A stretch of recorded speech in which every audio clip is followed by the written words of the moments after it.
Hello, and welcome back to Story Collider's Stories of COVID-19 series. I'm your host, Artistic Director Erin Barker, and today we're bringing you part 2 of our episode on community. And we actually have 3 stories for you today instead of 2. You're in luck. 2 of our stories are very short, so I thought I'd include them both. Each of these stories is a really wonderful sort of day in the life of a different person seeking community during the pandemic, and I think y'all really appreciate these different points of view.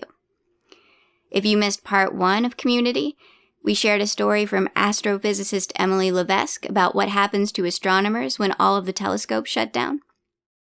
We also spoke with scientist Aaron Heller about his work on how new and diverse experiences affect our well-being. If you missed it, definitely check it out. For now, we'll dive into our stories from part 2, starting with our 2 shorter stories. Our first story today comes from storyteller Adam Wade. It was recorded in his home in Hoboken, New Jersey.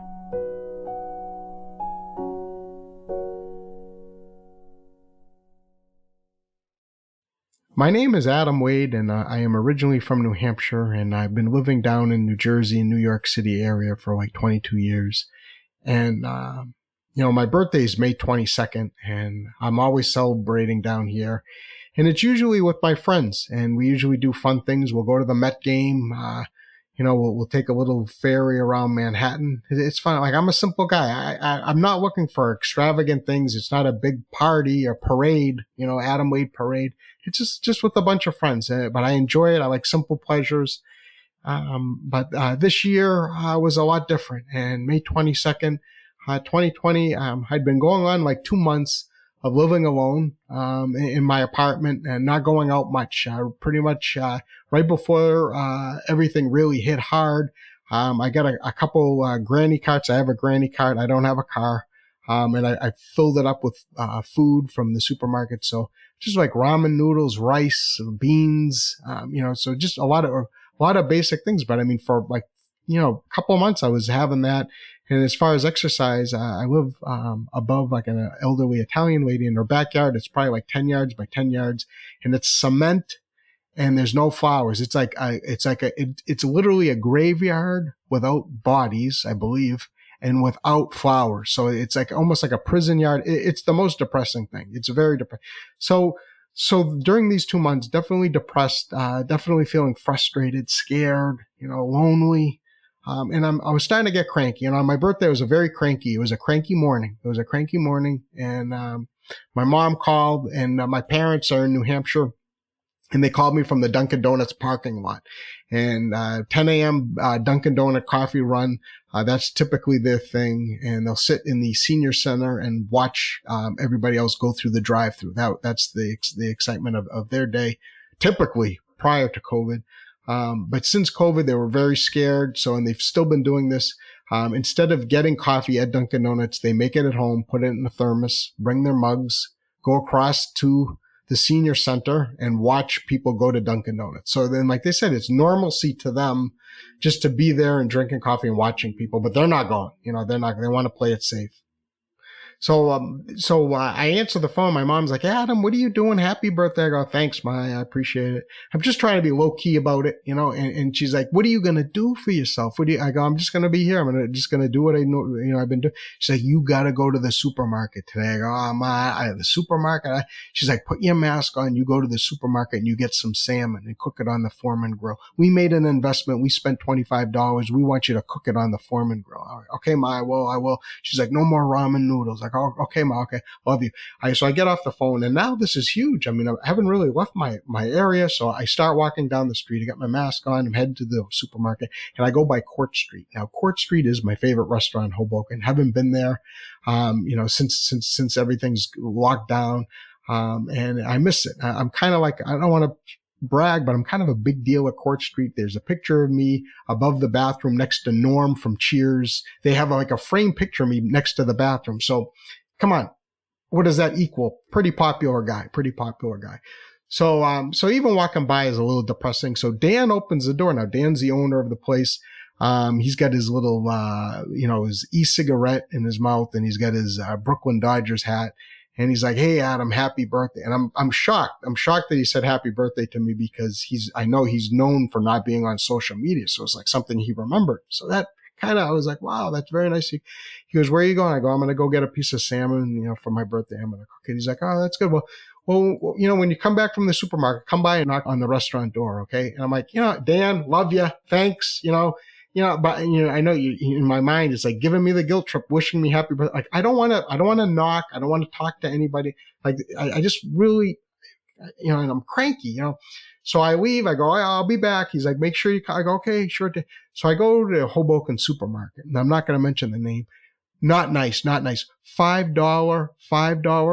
salmon. I always get the $5. It's $8. It's the same salmon. The same, like, shame on you, Hoboken supermarket, jacking up the prices. But I get it because it's my birthday. If it wasn't my birthday, I'd probably storm out of there. But I get it because it's my birthday. I'm walking. Now I'm going back by Court Street. I'm like, all right. So I knock on the door. And now it's Dan, and they have masks. I want to be clear. They have masks. It's Dan and Teresa. Teresa is the dessert chef there, and she's the best. Like, Hoboken, they say cake boss. Forget the cake boss. Hoboken, go to Court Street. I'll tell you, they got great chicken parm. They got great chicken francais, but like the desserts, like, mwah, it's like unbelievable. This woman, so she's got this color. She's always got a big smile. Adam, I love you. Happy birthday. Happy birthday. She's wearing this like multicolored sweater that she got when she was visiting her family in Mexico. Her husband works there, Marton. Shout out to Marton. Great turkey club he makes. And he's the best turkey club maker. And their daughter, it's a wonderful family. So she's very happy to see me. She's waving. I'm waving. I can't see the smile because the mask, but like, you can tell like by the eyes now. You're looking at those eyes and the eyes. So I'm like, all right, thank you. And she's like, "No, stop. I got to get going. I got salmon in my bag. We got, you don't leave out salmon. You got to put it in the refrigerator." She's like, "No, before you leave, just wait one minute." And I'm like, "Okay, what?" And she's got this package, and it's something wrapped in a paper bag. And she comes, and we do this 6-foot distance. It's crazy. We're on this cobblestone road. She places it down, and then she backs up.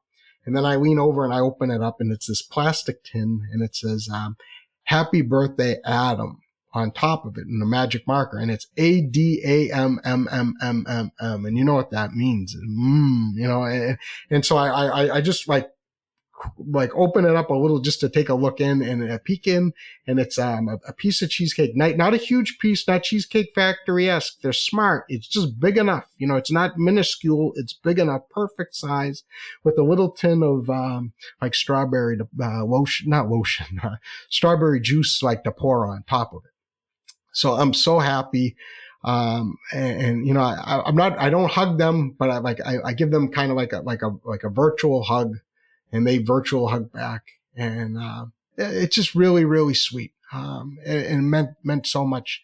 So I go home, and, that night, big dinner, get the Foreman grill ready, get it plugged in, ready to go. Start microwaving my rice. I start microwaving my beans. I start microwaving my vegetables. I'm a bachelor. That's how I cook. But in my 22 years here, like, I've perfected that. I'm pretty good. So by the time everything's microwaved and ready to go, the salmon comes out a little well done. I mean, I like it, but it is a little well done. So I mix everything, and it's wonderful. Then you know what I do right after that? I pop 2 lactate pills. I know what I got to do. I don't know what you got to do. I know what I got to do. I got cheesecake. I got lactose intolerant to a degree now as I get older. So I pop those. I give it a little time. Drink a full glass of water, 8 ounces, ready to go. Start eating. And it's like fireworks. It's like fireworks in my head. Like when you kiss someone that you love and then you haven't kissed in a long time, that's me with this cheesecake. And, I'm extremely grateful for this day, and it's not the perfect birthday, but it's something I'll always remember, and it's something I'll always keep close to my heart.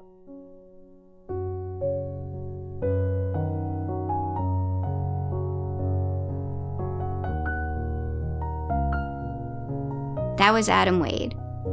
If you love Adam as much as I do, you'll be delighted to hear that his audio memoir, You Ought to Know Adam Wade, was released on Audible last year and was the best-selling new release in the performing arts category on both Audible and Amazon for 4 straight weeks. If you're looking for a heartwarming listen right now, I highly recommend it. And he has 2 storytelling comedy albums which have been released to rave reviews, and you can find them on iTunes. Our next story is from Amy Segal. It was originally told at one of our monthly story slams last fall. It was recorded in her home in Arizona.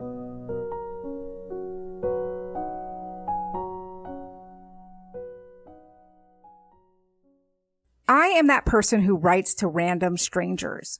Well, not random strangers, accomplished strangers. Strangers who write for the New York Times or give TED Talks. And when it comes to my response rate, my stats are not great. As in, not a lot of people write me back. But this somehow doesn't deter me. And last May, there was an article in the New York Times by an ornithologist who is somebody who studies birds, and it was called 7 Tips for Watching Birds During the Spring Lockdown. Now, I am not a bird watcher, but I had been watching a bird. And I met him in March on one of my first daily walks during the lockdown. And he was perched on top of a streetlight next to the park, and from a distance, I thought he was a hawk because he was quite large. But as I approached, I realized that he was just a crow. And I was kind of disappointed in this, but as the weeks passed, I grew fond of him because he was there every day, surveying his kingdom or flying around. And one day he swooped down just above my head, and I decided he was saying hello because we had known each other for nearly 2 months by then. And on the day after that article appeared in the Times, I set out on my walk, turned the corner, and saw him lying in the street, dead. And I froze. And then I found myself saying out loud, "Why did you have to go into the street?"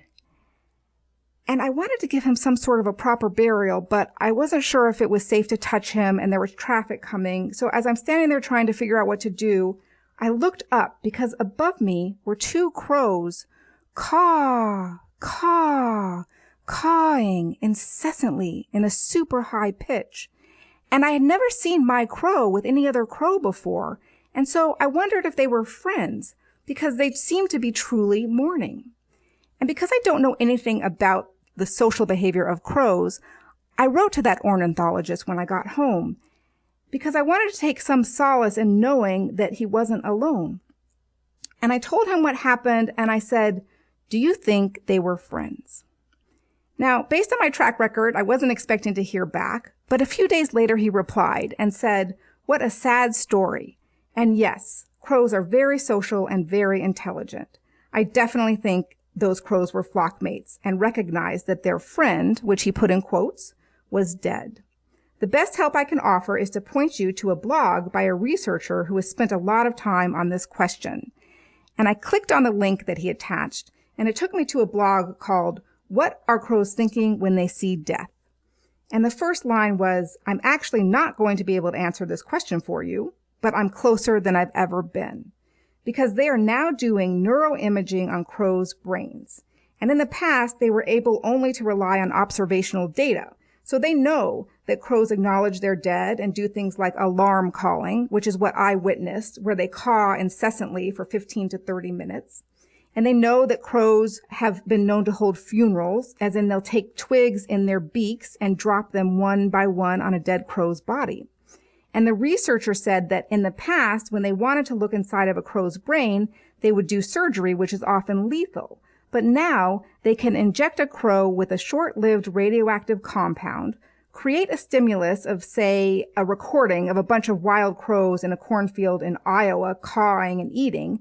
And when the crow in the lab responds to that stimulus, the radioactive compound accumulates in the part of the crow's brain that is most active and stays there for long enough for them to sedate the crow, put it under a PET scan, as in the same PET scan that they use on humans, and see which parts of the brain are lit up. And they're starting to map regions of these crows' brains that might represent fear or memory or reasoning.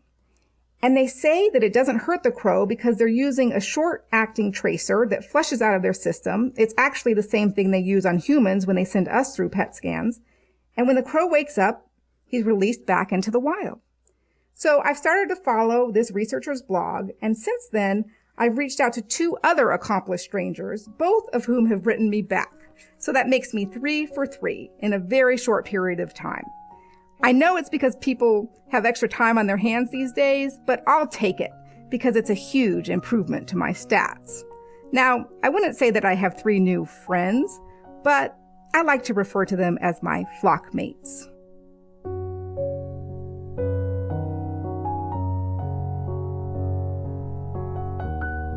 That was Amy Segal. Amy works in finance in New York, but was born and raised in the desert where she's currently residing. Before we move on to our final story of community, I want to remind everyone yet again that we have online storytelling workshops every month if you're interested in learning more about how to tell stories about science. Registrations are now open for February courses. Find out more at storycollider.org/workshops. Right now, along with our Chicago producer Lily B, I'm leading our advanced storytelling workshop. We're having a blast. I can't even tell you. So get involved. We would love to have you as part of our workshop community. I'd also love to hear more from our listeners as we contemplate where the Story Collider podcast will go next.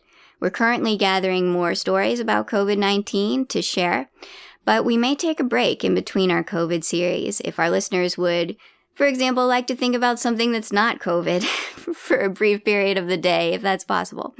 So let me know what you think. You can reach out. My email is erin@storycollider.org. That's ERIN@storycollider.org. I would love to hear more about what you think about the stories that we've been airing for the past several months, what you would like to hear on the Story Collider podcast, any comments that you have to offer. And we really are appreciative of everyone who has written in their compliments on these stories. Right now, we don't have a live audience, so it's such an amazing thing to be able to hear your thoughts and feelings about these stories since we can't see them in real time. It means a lot to me. It means a lot to the whole Story Collider team. It means a lot to our storytellers, especially. So if you have thoughts, feelings, please let us know. We'd love to hear from you. What's the best way to learn a new language? Immersion. But sometimes that's not in the cards. But you can still learn a language the second best way, and that's with Babbel.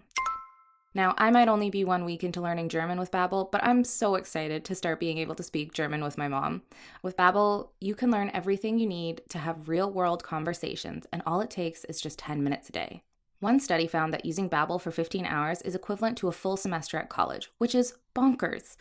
But Babbel is conversation-based learning with science-backed cognitive tools like spaced repetition and interactive lessons created by real language teachers and voiced by real native speakers.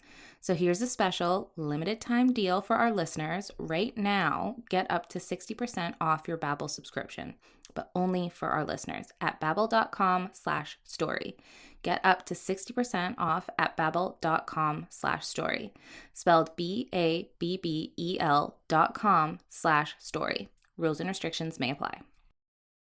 Our last story of community is from Eve Alvarez, doula, podcaster, and much more. The story was recorded in her home in the Bronx here in New York City.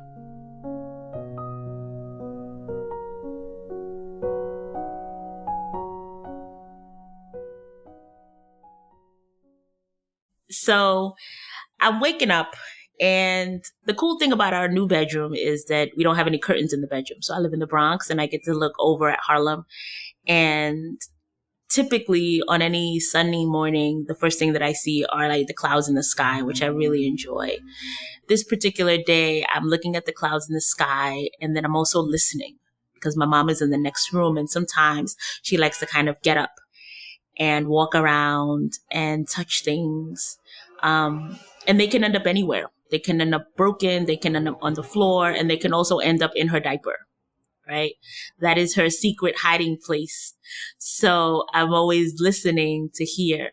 I'm also thinking about all the things that have happened that particular week because it is a Saturday today. And I know that I want to take my son to like what I consider to be his first official like rally.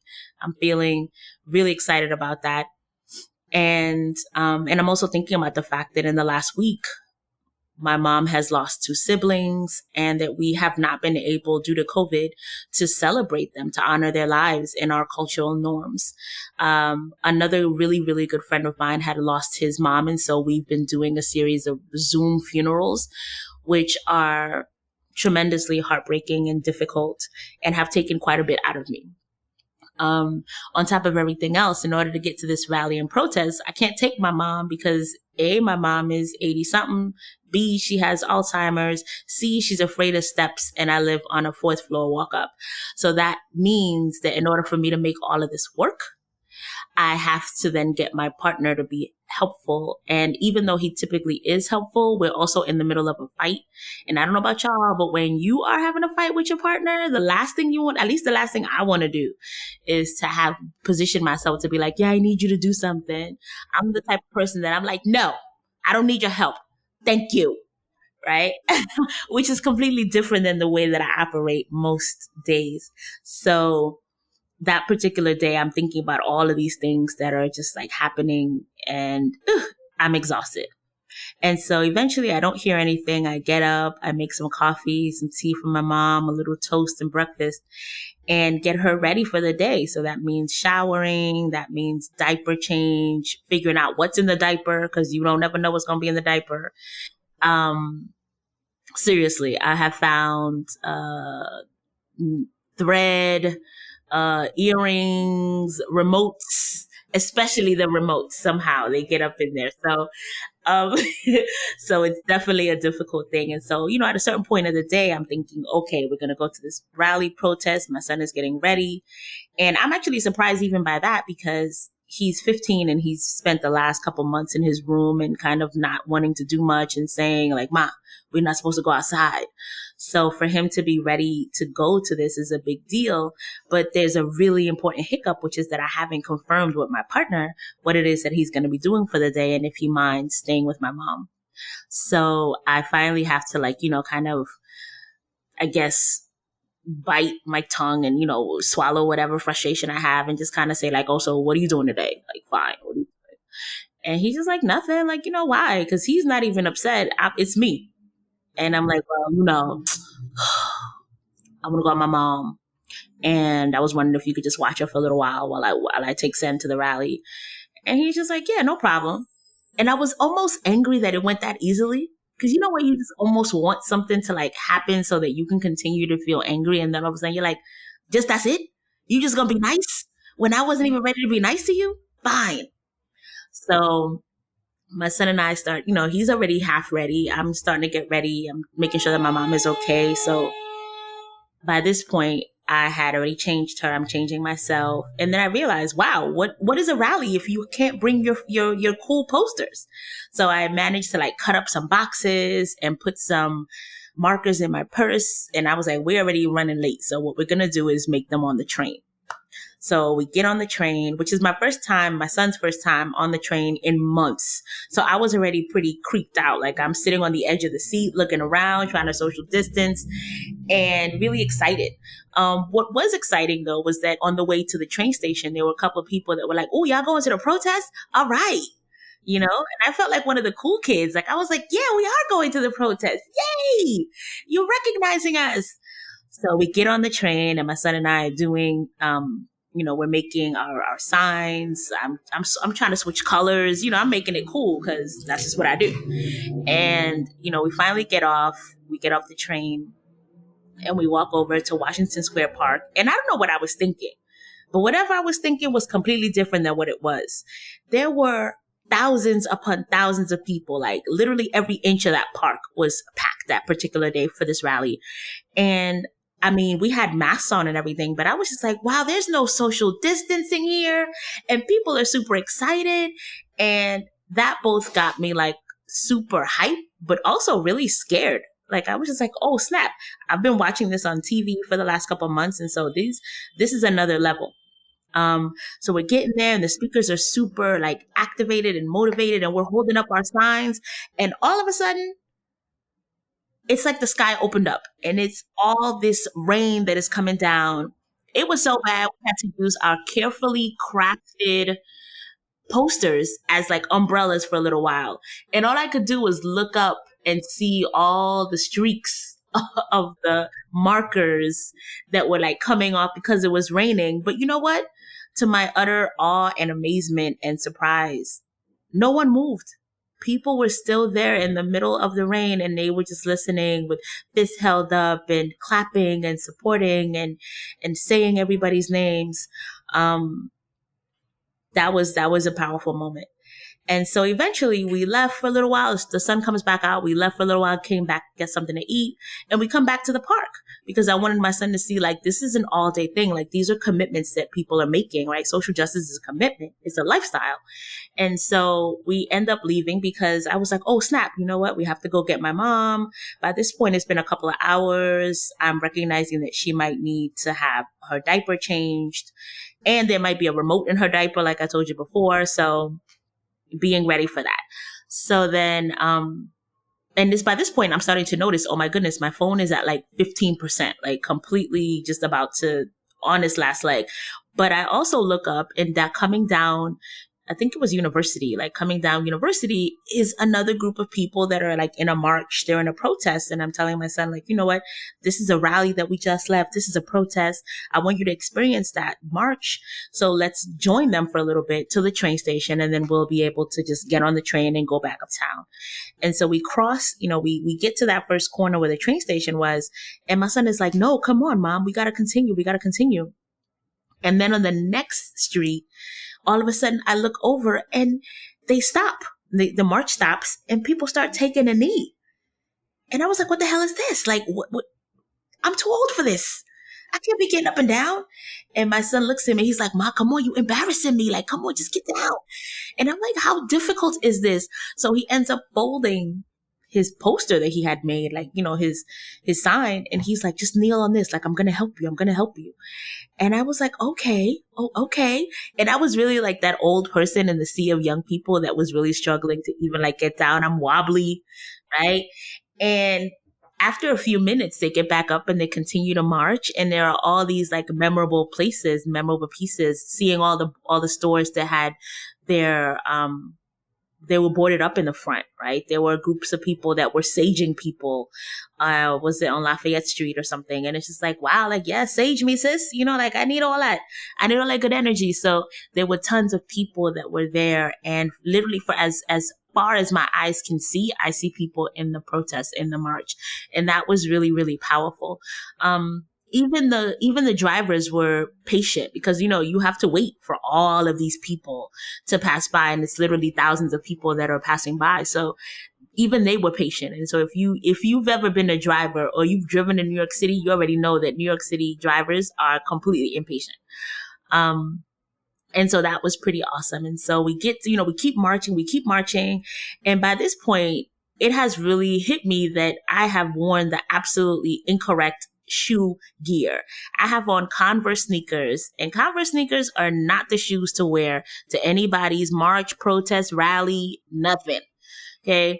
And we're still walking. And so finally, we're walking, we're protesting. My fists are up. I'm loud. We're holding up our signs, and we get to what I think is the end of the protest, which is by Brooklyn Bridge. So I'm thinking like, oh, this is amazing. Like, we did it. I'm want to high five my son. We're stepping into the street when all of a sudden someone who I guess is like one of the leaders of the protest is like, no, miss, like, we're not done. Come on, we turning this way. And I was like, what the hell you mean we ain't done? And my son is like, Ma, come on. And by this point, I'm looking at my phone. It's at like 4%. I quickly send a text to my partner, like, look, I'm at 4%. We're in this, march protest. Sen, being my son, he's activated and he's energized about it. So I really want to continue. I hope y'all are okay. If y'all not okay, we'll figure it out. So we keep going, and we eventually get to the end of the protest, the official end of the protest, which was by the World Trade. Well, I guess it's like by the PATH train. And so that was really, and then all of a sudden somebody comes with like a speaker, and they start playing Pop Smoke, and people are like dancing up a storm. And I both am in awe and also in pain, because by this point, my knees and my feet are like, yeah, no mas, go home. And I look over at my son, and he's 15, and he's just excited. He has just participated in something. And I know I can see the pride in his face, and I'm just excited for him and excited for me. Like, I'm feeling like, yes, mom achievement level unlocked. Like, I did this, right? I introduced you to this. But then we also still have to go home because I'm still having to deal with like a partner that potentially could be angry at me now for like telling him that I was going to be back at 4 or 5. And by this point it's going on 7:30. So we're not going to be home before 8. And also a mom, I don't know what I'm going to find, right? Depending on what she's eaten or hasn't eaten or what she's been able, whether she spent time by herself, what she's been able to like hide. So I'm a little bit, and by a little bit, I mean a lot of it, nervous about that too. So we get on the train and almost immediately I am exhausted. Like I want to pass out. My my phone is dead by this point. I can't even play like a little distracting game. And I just kind of close my eyes and I wake up. My son is like, come on, we're here. Like, this is our station. So we walk over and by this point, my feet hurt so bad that I'm so tired. I'm just tired. Like I don't even have anything else left in me, but I was walking slowly, but I'm also like walking with some level of urgency because I don't know what I'm going to find when I get up, when I get to my mom. And by this is like when you're dealing with somebody who uses a diaper, the diaper could be dry. The diaper could not be dry. And the last thing that you want to do after walking what I discovered with 22,000 steps, right? Shout out to my Fitbit, is to have to spend like another 15 or 20 minutes fighting somebody to take a diaper off, having to change. Again, I don't know what's going to be in the diaper. Sometimes it's nothing. Sometimes it's batteries and earrings and watches and whatever little things you leave on the table. So I'm really hoping that this particular day is a day that she's going to be cooperative and that she's not like starving. It's just a lot of things, right? Because I also want a moment to like debrief with my son. I want a moment to like reconnect with my partner. I want a moment to just sit with myself and be like, wow, what I saw today was really amazing and powerful. And so I get, I'm walking slowly up the stairs and, kind of one of those like in dread, like, oh my goodness, I don't know what I'm going to find. This deep sigh. Right. And we get upstairs and they just both say hi. Like they're sitting on the sofa. The sun is, setting. My mom looks absolutely just really beautiful and regal sitting on the sofa. She's drinking lemonade, chilling, completely chilling. My partner's like, oh, I made chicken in the crock pot.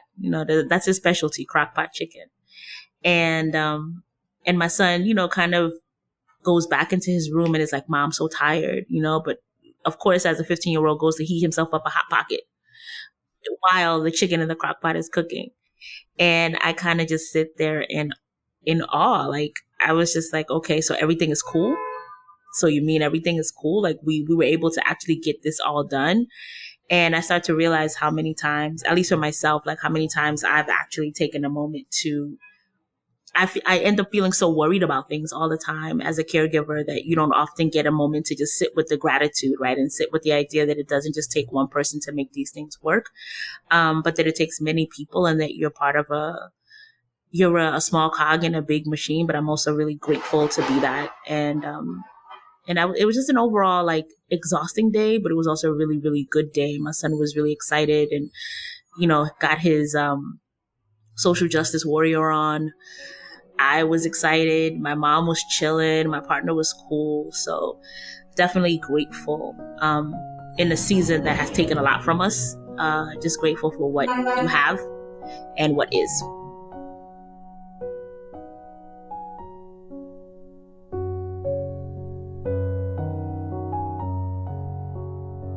That was Eve Alvarez.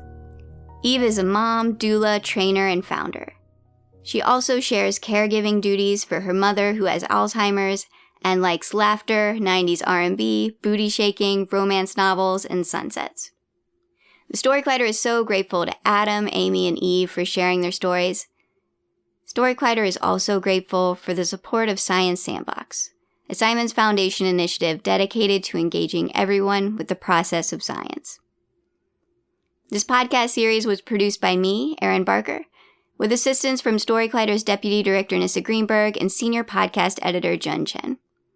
Special thanks goes out to Story Collider's board, our Operations Manager Lindsay Cooper, and our Interim Executive Director Leslie Griesbach-Schultz, without whom none of this would be possible.